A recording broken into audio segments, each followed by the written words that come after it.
Now on CoastTV News. Lewes growth. At some point, there needs to be a pause. 307 homes pitched for farmland off Mulberry Knoll Road. Why neighbors say it's too much, too fast. Tariff toll. Ride the highs and, suffer through the lows. Sussex County farmers hit hard as China stops buying U.S. soybeans. Sunfest turns 50. We like the entertainment. Live music and local flavor drive big crowds. How this Ocean City tradition is fueling fall tourism. This is CoastTV News at 6. Farmland for now, houses eyed for the future. Good evening. I'm Madeline Overturf. And I'm Charlie Sakaitis. Welcome to our News at 6. We begin tonight with a large housing plan near Route 24 in Lewes, an area where two other major developments are proposed. It's farmland, and it's just starting the process to become single-family homes. Coast TV News reporter Brandon Ferguson was in our Coast Copter and shows us from above the big property that could change. Maddie, 307 single-family homes is the plan for the area below us. As we look down from the Coast Copter, this entire 257-acre property could be transformed into a neighborhood. From a field to single-family homes clustered together. I'm not concerned with those single-family homes. What's called Goldsboro Farm would put 307 homes on 257 acres, with 80 acres of forest remaining on the property. And the developer says 174 acres would be open space. Robin Delgado lives on Mulberry Knoll Road, less than a mile away from the proposed development. She says this is too close to proposed developments like a new Costco 0.4 miles away and the Belmead property, which could have businesses and shops, which butts right up to Goldsboro Farm. And then you compound it with the issues of Belmead. So at some point, there needs to be a pause. There's no zone change needed for this project, like the controversial Atlantic Field shopping mall down Mulberry Knoll Road, but plans submitted to the state say about 55 acres of forest will be removed to build, and hundreds of homes will generate 3,000 car trips daily. Tracy Denton, who lives just minutes away from the planned site, says roads nearby are already bad enough as is. I think the development is outpacing our ability here in Sussex County to build infrastructure. So is it ideal? I would say no, it's not ideal, right? We need better infrastructure before we add more homes. The plan for these houses will be reviewed and discussed at the state's preliminary land use service meeting on Wednesday, October 29th. In the Coast Copter, Brandon Ferguson, Coast TV News. As Brandon mentioned, just up against the Goldsboro Farm property is the Belmead Farm. Currently, the farm is an agricultural residential zone. That needs to be changed to a C4 commercial district for any building to move forward. The Sussex County Council deferred a decision on the change to ask questions to state agencies. DelDOT responded to the council's questions earlier this week. 2 weeks from now is when the Belmead could next be in front of council. Now to Atlantic Fields, that shopping mall headlined by Costco, Target, Whole Foods, also Ross, TJ Maxx, Dick's Sporting Goods. It just started a similar process after Belmead. After a 6-hour public hearing, Sussex County Council deferred that decision as well. Now, Atlantic Fields is a little bit behind Belmead in the queue. It just started a 6-week period where council has 2 weeks to send questions to various agencies. Those agencies have 2 weeks to respond, and following that, the applicant has a chance 2 weeks after that to respond to answers sent to council. Soybean harvesting season now underway in Delaware, but the biggest buyer of the crop, China, they've stopped buying from the U.S. altogether. Coast TV News reporter Emma Aiken is live in Lewes. Emma, farmers say they're feeling the loss. Charlie, farmland like what you see here is what makes up nearly half of Delaware's land, and soybeans like the ones you see here are one of the most popular crops of the state. But where these soybeans will go once they're harvested will look a little bit different this year. The biggest buyer of soybeans, China, is no longer buying since President Trump put tariffs in place. That means the usual U.S. shipment of nearly 25 million metric tons of soybeans to China is not happening right now, according to the American Soybean Association. With the tariffs, soybean prices are now lower than they've been in a year or more. For farmer Derek Wells, luckily a lot of his beans are used locally one way or another, but Wells says the loss of China's imports still makes a big impact. The tariffs make a big difference in the grain prices to a degree, but the tariffs also make a difference in everything we buy. I mean, we buy tires, we buy metal, we buy steel, we buy machinery. I mean, that it affects all that. Wells says for some cases in the past, they would send these soybeans overseas so other countries could crush them and use the oil, and then they would send the meal part of the soybean back here to be used for various reasons in the U.S. That's not happening right now either due to these tariffs. Reporting live here in Lewes, Emma Aiken, Coast TV News. And with the first frost likely to occur Friday morning across inland areas of Delmarva, remember you got to protect tender plants, cover them up or bring them inside. If you do cover plants, you're supposed to use a breathable material like a blanket or bed sheet. If you're storing your palm or citrus plants in your garage, though, the East Coast Garden Center says take a few things into account.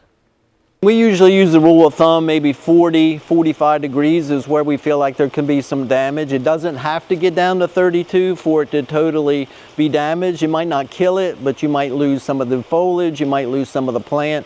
Cordry says it's important to store plants at temperatures of at least 50 degrees with plenty of light. Oftentimes people will use grow lights for their stored trees and supplemental light. This takes us right into our Coast TV poll. We want to know, what's your biggest frost worry? Let's take a look at the updated results. 76% say high bills, 22% say plant damage, like we just talked about, 2% say driving risk, and nobody's worried about frozen pipes during a frost. Not yet. A little early. If you want to go vote, you can at coasttv.com or use the mobile app, and we'll show you some updated results tonight on Coast TV News at 11. Let's go ahead and take a live look outside into Ocean City. Look at that beautiful sunset there. Our First Alert Chief Meteorologist Paul Williams has a look at our forecast. Good evening, Paul. Well, first of all, we're going to make a quick stop for the Sunfest forecast of 50 years. Listen, on Friday, 61, Saturday, 60, for Sunday, 58 degrees. Sunny to partly sunny skies is what we're expecting. But what about tonight? Well, typically, right now on this date, we typically will have our first official frost, for fall. Well, we got down to 38 degrees in Salisbury, 42 in Georgetown, and we have a slight chance of a little frost trying to form late tonight. Clear skies for the night, relatively light winds. Temperatures will start to hover in the lower 40s to upper 30s, generally speaking, but everywhere around the Delmarva Peninsula, it's going to chill down pretty quickly for us. Now, generally speaking, we do have some concern. We have frost advisories around our area, and then we have even a freeze warning just to the west of our area, but not necessarily exactly in our area. But we are bracing for it to get a bit on the chilly side for tonight going into tomorrow. Now, when you talk about frost forming, you got to keep in mind, we usually measure the temperature 5 feet above ground, but if it's like 36, then we see a chance of that air sinking down ground level where it becomes 32, where it can crystallize on whatever moisture is on top of all the plants and stuff like that. But we'll just kind of wait and see if it verifies. Paul, thank you. In the 150th year of Ocean City, the town is celebrating 50 years of Sunfest, where you can enjoy music, food, and unique vendors. Coast TV News reporter Kevin Zapay shows us how far the festival has come. Good morning, Ocean City! Thousands of people are celebrating the 50th anniversary of Sunfest. Steve and Gina Sullivan are spending the day with friends. We've been coming for a really long time, probably close to 40 years. They plan to enjoy live music, delicious foods and mixed drinks, and hundreds of vendors selling unique one-of-a-kind items. We love all the vendors, we love the food, we like the entertainment, we like walking around and talking to people. Special event manager for the town of Ocean City, Brenda Moore, says the celebration has come a long way since its humble beginnings half a century ago. This was a small little event that the locals began 50 years ago to kind of extend the season. So it was the end of September. It was originally called Save 6 for September, and it grew and grew, and so did our season. So now we're all the way to the late October time span. While the crowds enjoy the music and shopping, vendors are enjoying a boost in profits. But for Joe and Rosemary Brewer, their work is about more than just sales. They specialize in hand-painted pet portraits. And although they rarely include people in their art, one customer's request for a portrait with him and his dog was too meaningful to turn down. He gets real serious and he pulls out that picture of him and his dog, and he goes, if you could do this, it would mean a lot to me, because this dog that he had was a puppy only lived a year and a half, got a disease and died. So I ended up caving in and doing it. Very emotional. From art and music to food and friendship, Sunfest continues to capture the spirit of Ocean City. The event is free to enter and runs through Sunday. I'm Kevin Zappe, Ocean City, Coast TV News. We're just getting started this evening. The Waihai Tribe are hosting Easton for a big-time Bayside football clash. Look at both teams coming up later in the newscast. And for this evening, we're going to drop quickly into the lower 40s, possibly into the 30s, and possibly see a bit of a frosty feel in the forecast. But first, one tick bite changed his life. Now it's his life mission to help others. When we're back in just 60 seconds.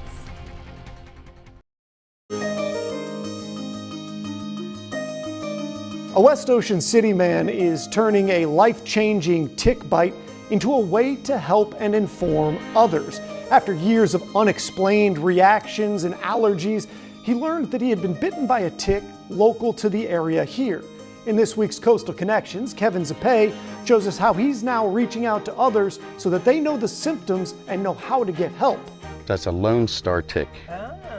Do you know anything about alpha-gal syndrome? 6 years ago, Douglas Kifalo was bitten by this tick, a bite that will change his life forever. I would wake up at 2 o'clock in the morning vomiting, swollen face, GI symptoms, cramps, diarrhea, end up with hives all over my body. Kifalo was bitten in West Ocean City on his knee after mowing his lawn and spent years unknowingly suffering from the bite. It went on and off for 5 years. I was in and out of ERs and doctor's offices trying to find out why. The first clue that Kifalo might have a tick-related illness came when his son noticed a pattern, seeing his dad break out in hives after eating a burger. He said, "Dad, my best friend has this thing called alpha-gal syndrome. He's got to carry an EpiPen around because he could go into anaphylactic shock from eating burgers." Kifalo got tested that same day, and a week later, he was diagnosed with alpha-gal syndrome, or AGS. It's a condition caused by a Lone Star tick bite that triggers an allergic reaction to red meat and products containing alpha-gal, including dairy and even medications. For Douglas, it's permanent. Once you're diagnosed and you react as badly as I do, you really have to watch everything you eat, drink. Now, Kifalo has made it his mission to travel around the area and educate others, working with alphagalinformation.org to raise awareness about the potentially life-threatening disease. We'll give you a lot of good information about alpha-gal syndrome. We all love Doug so much because, you know, for every 10,000 people that have this condition, like one is really doing something to make everything better for our community. He's even created his own coasters and wooden nickels to hand out, all to spread the word. Thank you for your time. I really appreciate it. And he does it all for free. They need to know about it. That's why I'm doing this. That's why I'm passionate about it. There are many of us out here suffering, and I want them to be educated as well as the general public. Kifalo says he plans to craft and distribute hundreds of these wooden nickels to help spread the word. I'm Kevin Zappe in West Ocean City, Coast TV News.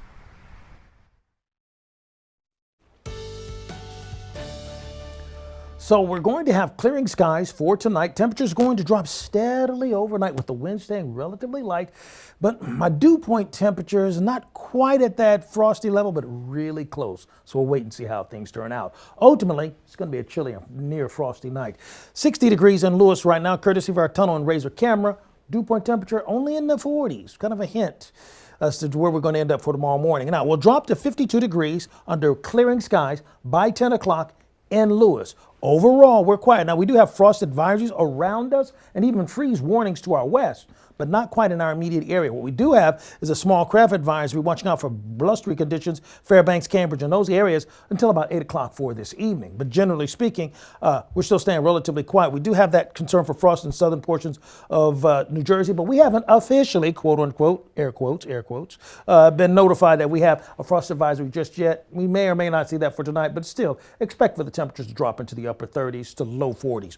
We're at 58 degrees in Millsboro right now, but also 58 degrees in Milton, as well as Milford and Laurel. We will drop to, at the very least, 40 degrees. I sincerely and wholeheartedly believe that this is going to be a little bit lower than this, but this is what the latest model is reflecting, 40 degrees, just above that threshold. Now, we will have clear skies that will be in favor of seeing a wonderful meteor shower. This is the last night you can take a look at this now. We'll have clear skies from 1 o'clock to dawn, up to 20 meteors per hour with mostly clear skies, temperatures in the lower 40s. Now, statistically speaking, this is the norm.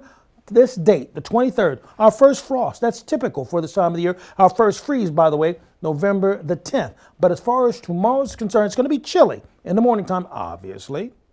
But we will warm to like near 60 degrees, 59 to be exact, in Laurel. Cambridge, same situation, and near 60 degrees in Berlin, as well as Snow Hill, just 1 degree shy of that. Now, we'll be a little bit above and a little bit below 60 degrees for Friday along the coast. However, what will be consistent, the winds pushing out of the west between 9 to up to 15 miles per hour. Friday morning, we're clear, temperatures in the lower 40s. As the sun comes up, we'll push it back up by 20 degrees in the afternoon. Saturday, we're going to start off pretty close to the same thing, and we're going to end up pretty close to the same place. By the way, Sea Witch Festival, join us for the parade on Saturday. We're going to have a lot of fun, and I hear a lot of candy.